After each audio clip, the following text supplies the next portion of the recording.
네, 사실 대부분의 시민과 자영업자들은 거리두기 단계가 3단계든 4단계든 방역 수칙을 잘 지키고 코로나 감염을 막기 위해 애를 쓰고 있습니다.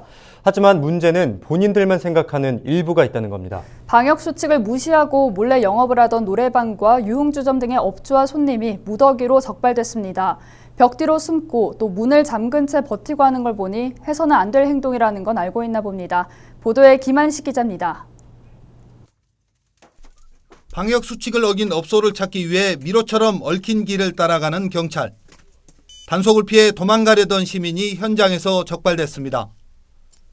선생님, 저 안쪽으로 들어가세요. 선생님, 흰색 입으시면 안쪽으로 들어가요.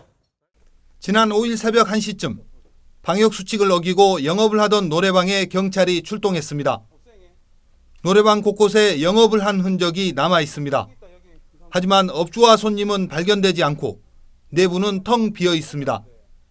이곳저곳을 뒤지던 경찰, 결국 벽 안쪽에 숨어 있던 사람들을 발견합니다. 나오세요. 여기 다 있어요. 자, 안쪽에 다, 여기 종업원 분 누구세요? 같은 날 밤 10시 30분쯤 시내의 한 유흥주점. 불법 영업을 하다 경찰이 출동하자 안에서 출입문을 잠그고 버팁니다. 결국 소방대원까지 출동해 문을 강제로 개방한 뒤 진입한 경찰. 업주와 손님 등 10명을 방역수칙 위반으로 적발했습니다. 자, 경찰관입니다. 진입하겠습니다. 나오세요, 여기. 자, 차례할게요. 대낮에 몰래 영업을 하던 콜라텍에서는 업주와 이용객 등 18명이 단속됐습니다.